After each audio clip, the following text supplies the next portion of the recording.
So Cassie had a pretty special request last week.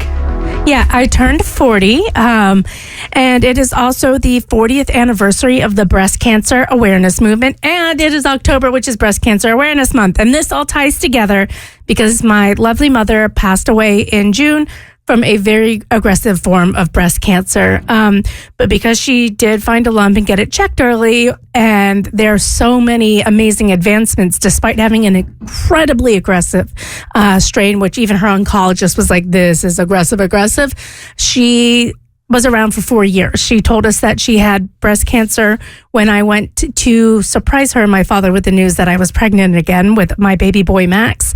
And he is 3.5. And she got to see all those early years because she got checked and she got her scan. So my request is, in honor of my 40th birthday and my mom, I wanted to see if I could get 40 women to pledge to get a mammogram, because that's just something that we knock to the back burner. It's not urgent. It's easy to be like, I'll get to it later. But the problem is the earlier you get detected or cancer gets detected, the better your odds are. Within women, what's like the scouting report for somebody that has never had a mammogram before? Is the word on the street like, oh, it's painful? It's really, really painful. Is that why a lot of women don't go? Painful and expensive. There's worries about whether or not insurance will cover it. Generally, if you have a family history, or if you're 40 or older, I think is when the checks start, and that's when insurance starts kicking in. And then it is painful. It's not.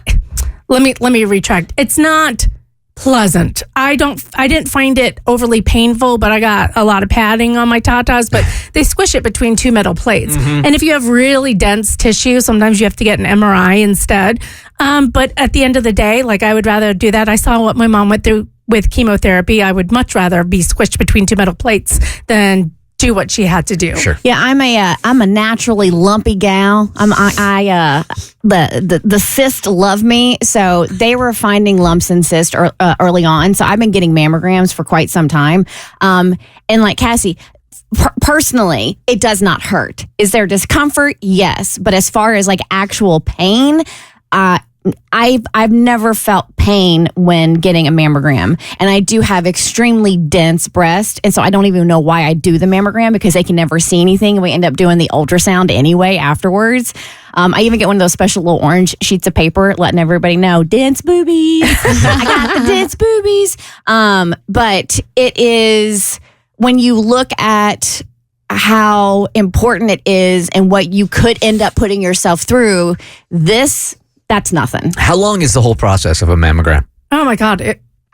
30 minutes maybe, plus some wait time. But you're not under the squishy thing for 30 though. No, you're standing there and you're placing it in between, and there's a technician helping you rotate it. It's in a private room. You're wearing a gown, and it's very clinical, in and out.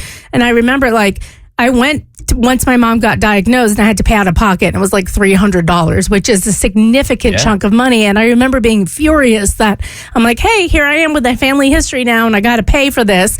But later on, learning that if you are underinsured or uninsured, there are tons of programs that can help you qualify for free screenings. So if you're one of those people who are like, I can't afford it, please just do a quick Google of free mammograms plus your city and find some of those programs. Abby, have you gotten one done, or are you too young? So, do you start at like 30 or something? No, it's funny that you bring it up, because I recently went to the gynecologist, and my doctor said, because I had a history or I don't have a history, my family has a history of breast cancer. Like, every woman on my dad's side has been diagnosed postmenopausal, so it's the less aggressive form.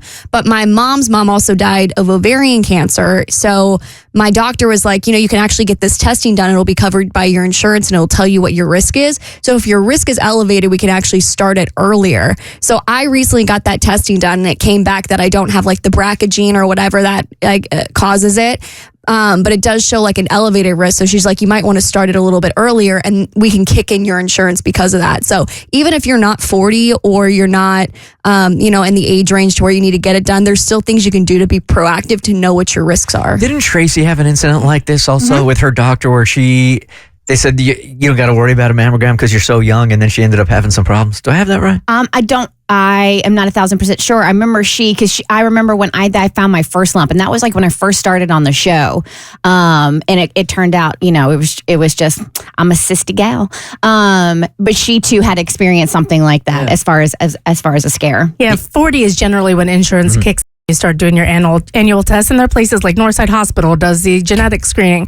But I did put out the call, and I was pleasantly surprised by how many women have already gotten their mammogram or had it scheduled. But here's the thing. We're still short of the 40. I got about 20 people, half of the goal, which is great, to commit to scheduling a mammogram. And so many wonderful women chiming in and being like, got mine last week. Can I count? And I love that you got it last week. And I love that you posted about it. And honestly, it makes me so happy seeing women come forward and say, I thought about your mom last week when I got mine.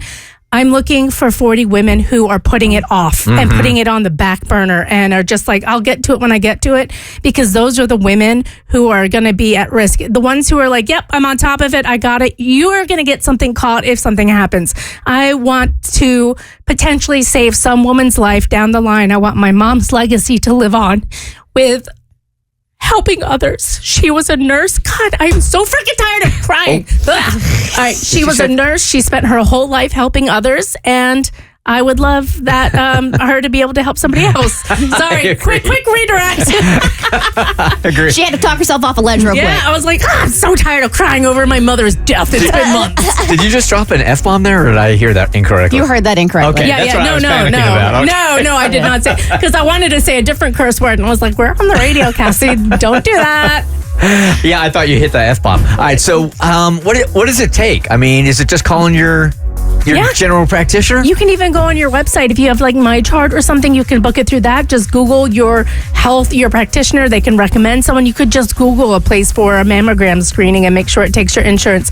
It's super easy. And if you can do it, just comment on this post below that you're going to pledge to get a mammogram sometime in the next year. All right, and how many do we have right now? 20. 20, okay. Including me? Yes. Okay. Need another 20. Yes. Okay.